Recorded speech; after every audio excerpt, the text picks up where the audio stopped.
Hello viewers, we are going to be looking at set theory, and under set theory we consider subset and power of a set. Let's take subset first. So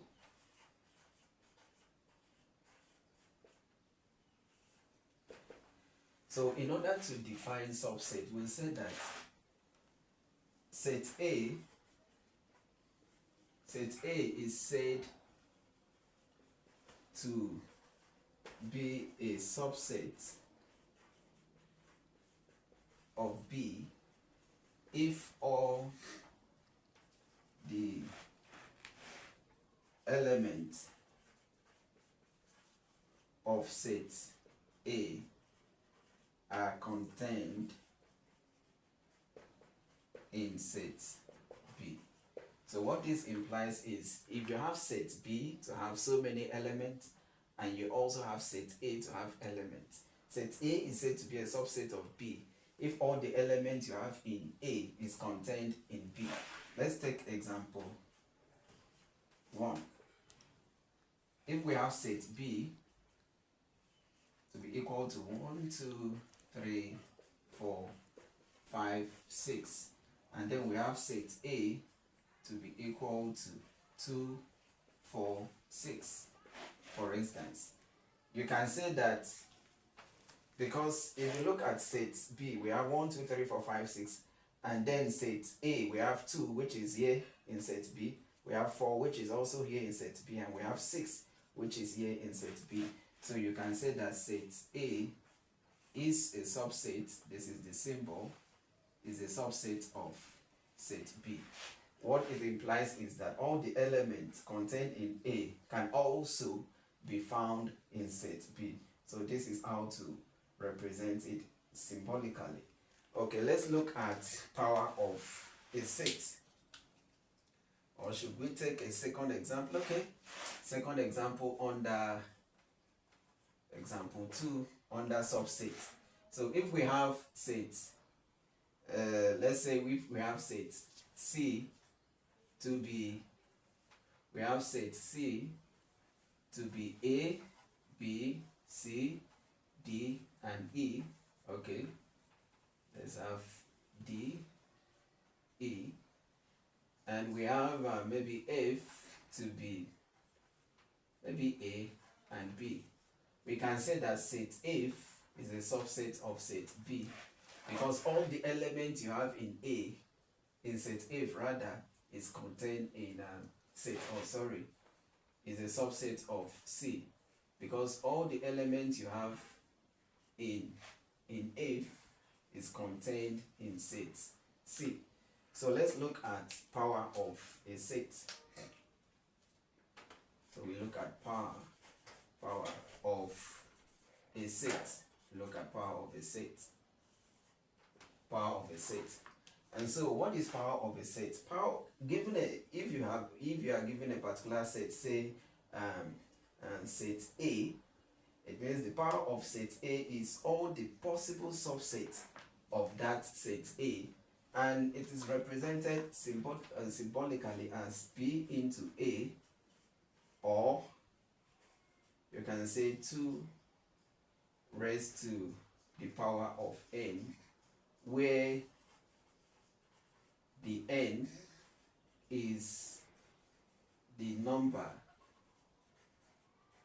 of elements, where n is the number of elements in the given set. Let's take an example. Assuming we have set A to be equal to 1, 2. Now, in this set A, we have 2 elements. So we are going to look at the possible number of subsets that can be found in these 2 elements of set A. And that can be done using this formula. Power of a set is done, this is power of a set equal to, okay, P of A equal to 2 raised to power n, where n is the number of elements. We have 1, 2. So 2 raised to power n here will be 2 raised to power 2, which is equal to 4. So let's find out if actually we are going to be having the power of this set A to be 4. So we can say that P into A, which represents the power of the set, will be equal to. So we pick one element first. So we pick 1, we put it in curly bracket. We pick 2, we are done with 1, so we pick the second element 2, we put it in curly bracket.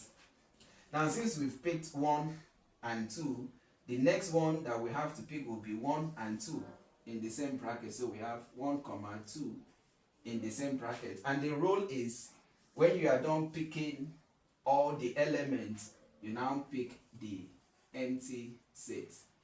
And so if you count it, you have 1, 2, 3, 4. And so the power of this set is 4. And so this is the possible number of subsets you can have from this set of 2 elements. Let's take a second example under that power of a set so that we can have a better understanding. So we have example 2. Assuming set B is equal to 1, 2, 3.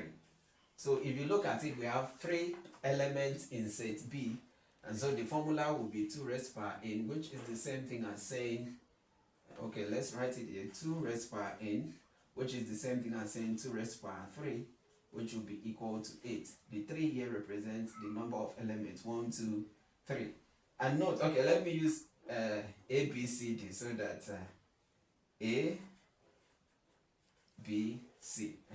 So the number of elements here is, okay, I can use D here. Let me use D here.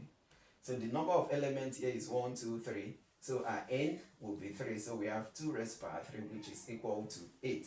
So let's find out if this answer is correct.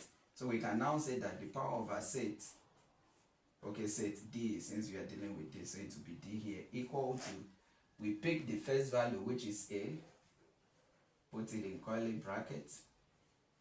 The second value is B, put it in curly brackets. The third value is C, we put it in curly brackets. So now that we've picked A, B, and C, we now have to pick A, B in one bracket, A, C in one bracket. So we have A, B in one bracket. We now pick A, C in one bracket. So now that we've picked A, B, C, which is 1, 2, 3, and we've picked A, B, and A, C, we can now pick A, B, C. So we pick A, comma B, comma C in one bracket. In one bracket. So in one bracket. So we have 1, 2, 3, 4, 5, 6. Okay, there is something that is still remaining. We have A, we have B, we have C, we have A, comma B, we have A, comma C. Okay, we've not picked BC. So we have B, comma C. So we have to pick BC since we've gotten AC. And then we've gotten AB. So we have to pick BC. And then after picking BC, we can now pick A, B, C. So we have A, B, C, and then since we've taken it up to this point, the last one will now be our null empty set. So let's count the number of subsets. We have 1, 2, 3, 4, 5, 6, 7, 8. So that has actually proven that the power of this set D with 3 elements, which is equal to 8. Thank you.